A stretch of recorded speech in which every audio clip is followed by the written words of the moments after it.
Chapter 13. And Abram went up out of Egypt, he and his wife and all that he had, and Lot with him, into the south. And Abram was very rich in cattle, in silver, and in gold. And he went on his journeys from the south even to Bethel, unto the place where his tent had been at the beginning, between Bethel and Hai, unto the place of the altar which he had made there at the first. And there Abram called on the name of the Lord. And Lot also, which went with Abram, had flocks and herds and tents. And the land was not able to bear them, that they might dwell together, for their substance was great, so that they could not dwell together. And there was a strife between the herdmen of Abram's cattle and the herdmen of Lot's cattle, and the Canaanite and the Perizzite dwelled then in the land. And Abram said unto Lot, Let there be no strife, I pray thee, between me and thee, and between my herdmen and thy herdmen, for we be brethren. Is not the whole land before thee? Separate thyself, I pray thee, from me. If thou wilt take the left hand, then I will go to the right, or if thou depart to the right hand, then I will go to the left. And Lot lifted up his eyes, and beheld all the plain of Jordan, that it was well watered everywhere, before the Lord destroyed Sodom and Gomorrah, even as the garden of the Lord, like the land of Egypt, as thou comest unto Zoar. Then Lot chose him all the plain of Jordan, and Lot journeyed east, and they separated themselves the one from the other.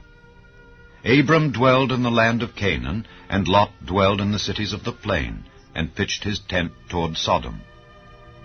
But the men of Sodom were wicked and sinners before the Lord exceedingly. And the Lord said unto Abram, after that Lot was separated from him, Lift up now thine eyes, and look from the place where thou art, northward and southward, and eastward and westward. For all the land which thou seest, to thee will I give it, and to thy seed forever.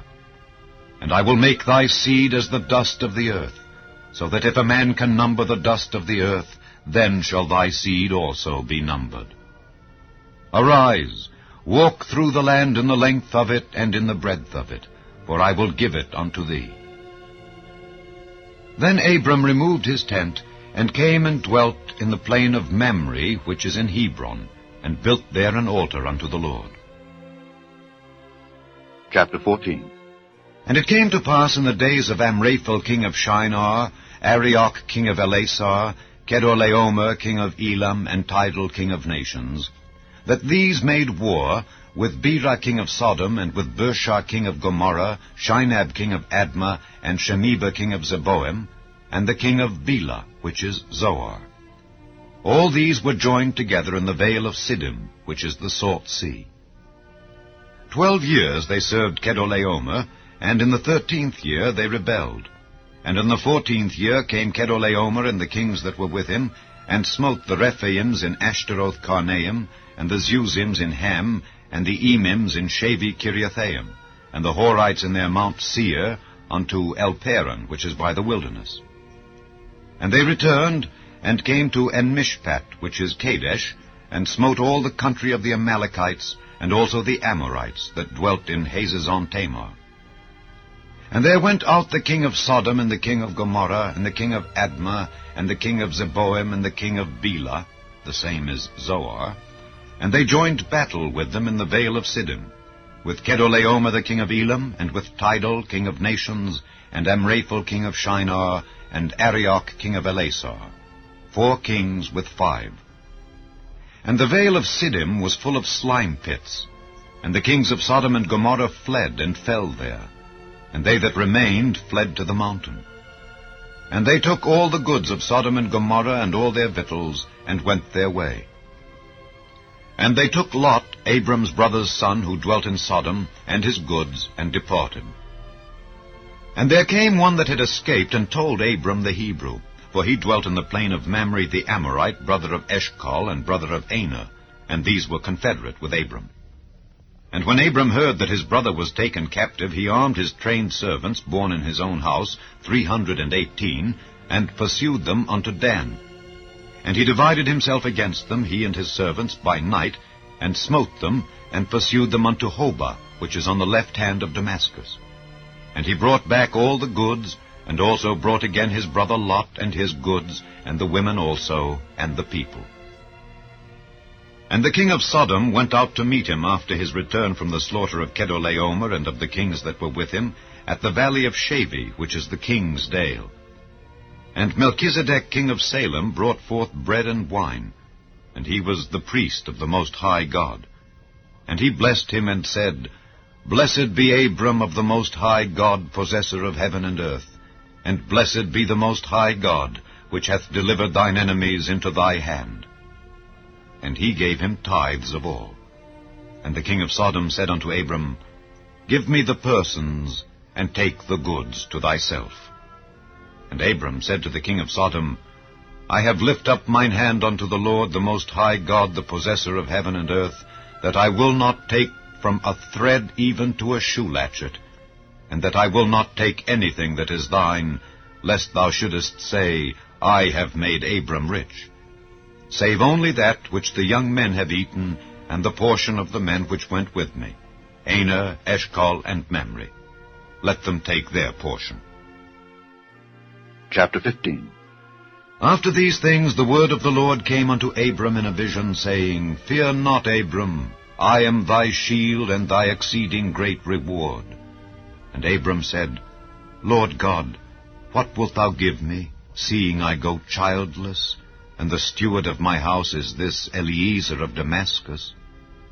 And Abram said, Behold, to me thou hast given no seed, and lo, one born in my house is mine heir. And behold, the word of the Lord came unto him, saying, This shall not be thine heir, but he that shall come forth out of thine own bowels shall be thine heir. And he brought him forth abroad, and said, Look now toward heaven, and tell the stars, if thou be able to number them. And he said unto him, So shall thy seed be. And he believed in the Lord, and he counted it to him for righteousness. And he said unto him, I am the Lord that brought thee out of Ur of the Chaldees, to give thee this land to inherit it. And he said, Lord God, whereby shall I know that I shall inherit it? And he said unto him, Take me an heifer of 3 years old, and a she-goat of 3 years old, and a ram of 3 years old, and a turtle dove, and a young pigeon. And he took unto him all these, and divided them in the midst, and laid each piece one against another. But the birds divided he not. And when the fowls came down upon the carcasses, Abram drove them away. And when the sun was going down, a deep sleep fell upon Abram. And lo, an horror of great darkness fell upon him. And he said unto Abram, Know of a surety that thy seed shall be a stranger in a land that is not theirs, and shall serve them, and they shall afflict them 400 years. And also that nation whom they shall serve will I judge, and afterward shall they come out with great substance. And thou shalt go to thy fathers in peace, thou shalt be buried in a good old age. But in the 4th generation they shall come hither again, for the iniquity of the Amorites is not yet full. And it came to pass that when the sun went down, and it was dark, behold, a smoking furnace, and a burning lamp that passed between those pieces. In the same day the Lord made a covenant with Abram, saying, Unto thy seed have I given this land, from the river of Egypt unto the great river, the river Euphrates, the Kenites, and the Kenizzites, and the Cadmonites, and the Hittites, and the Perizzites, and the Rephaims, and the Amorites, and the Canaanites, and the Girgashites, and the Jebusites.